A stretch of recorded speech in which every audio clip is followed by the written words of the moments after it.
you might have thought yesterday was Black Friday, or some shoppers even behaving worse than Congress. Shoppers all over the country were busting down doors, getting into fights, even shooting guns, but they weren't looking for big sales. They were fighting to get a pair of basketball shoes. At one point, actually running across the street through traffic to the mall property. They'd asked everyone to leave mall property, park across the way, and then people got the word that they could come back over here, and they just sprinted for it. We talked to some people who waited in line, and some people gave up. They just said it just wasn't worth it. I wonder if Jordan ever created a shoe called insecurity. I wonder if we would still buy. I wonder if we would borrow stores and stand in line just to end the supply. I wonder if we would still purchase them knowing that we are struggling just to get by. But if Jordan accomplished one thing, he made so many of my peers believe that his shoes could make them fly. But I wonder why. My generation keeps doing the same things and expecting different results.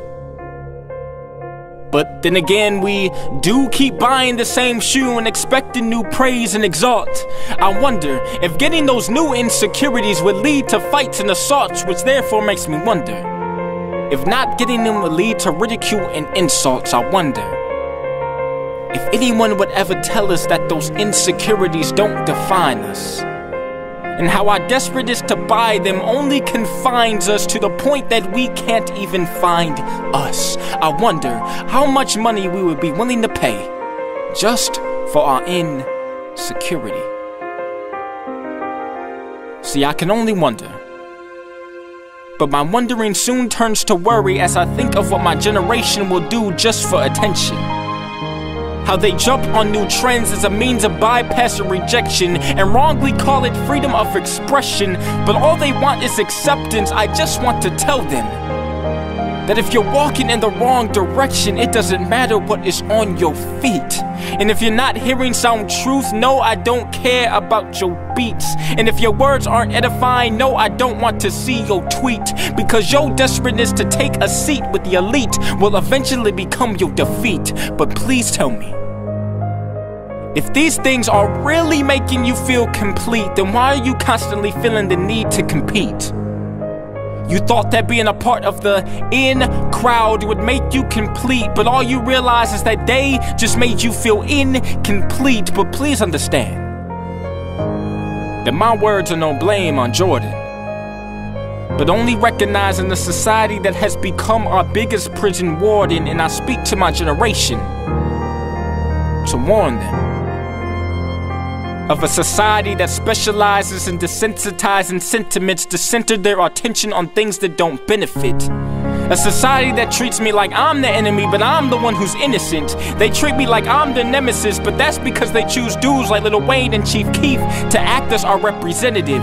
See, it's a shame that we keep reaping what society has sold, because no matter how many shoes Jordan has sold, I am more concerned about your soul. I don't care about what name brand is on the bottom of your soul, because I even know that material things can't make you whole. So I speak to a generation of young girls and all my single ladies who only think it's cool to be a fiance because they're obsessed with being Beyonce. Young girls who see marriage not as a lifelong covenant, but as a way to get attention and coverage.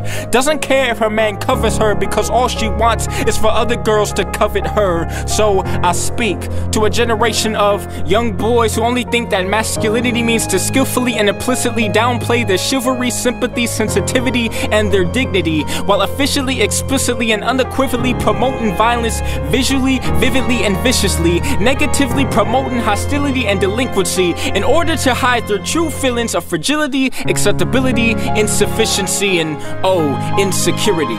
See, it scares me what my generation will do just for attention, but the sad thing is that they know that we will give it to them, because they think that the only way to be recognized is to put fights on World Star, because in one night they become the world stars, and they think that causing harm will make them go far. But I wonder if they even know that the activity could put them behind bars. So I speak to a generation that lives by the philosophy of YOLO, a generation that lives it up because they only live once. So ironically, they use words to signify the fact that they are living, but they don't even know what they speak. They use words like faded, which means to lose brilliance or to die out gradually, wasted, to be used up or worn down, gradually chopped, to be cut into small bits and to be cut in half. And we wonder why our lifespan keeps being cut in half. See, life and death is in the power of your tongue, and it isn't too far from your lungs. So don't think that for 1 minute, death won't greet you while you're young. But while we were young, our true purpose was made known to us the day that Christ hung. And a new song was sung because the possibility of new life had just begun. So I wonder if my generation has ever heard the story of Daniel. The story of how him and his 3 friends didn't fear the jeers from the peers because they were more concerned about receiving their heavenly Father's cheers. Their obedience even caused them to be thrown into a lion's den and even a fiery furnace, but it was no point for them to be fearful or nervous because there suddenly appeared a miraculous person that prevented what was meant to harm to not serve its purpose. I wonder if young women have ever heard the story of Esther. A young woman who knew that her beauty was created by God and not created for men. A young woman who used her beauty and charm to change the outcome of her entire empire, who understood that her beauty had more purpose beyond men trying to change the size of her stomach because her faith could move mountains. She was on top of that summit. I wonder if young men have ever heard the story of Joseph. Even in spite of a woman having wrong motives, Joseph didn't give lust any notice, but yet he chose God to be his focus. And even when doing the right thing seemed to cost him everything, God didn't forget his promise and saw fit to promote him. I wonder if our generation would realize that he died to make us shameless, deemed us as blameless, so now we are redefining what fame is because now we live to make him famous. We were paralyzed, but now we're walking, blind, but now we see, so you can't even begin to tell me what lame is. I wonder if we would be that generation who was called before the beginning of creation to providentially affect entire nations, a generation that continually runs and fights temptation, a generation that consistently works hard and never takes vacations, a generation that shows what real change is because we were changed by salvation. I wonder if we will ever stop conforming. I wonder if our minds would start transforming. I wonder if we would take the good news and start informing. I wonder if we would tell our generation to take heed to the warnings. I wonder if we will ever escape this prison warden, or will we continue to be a slave to those new Jordans?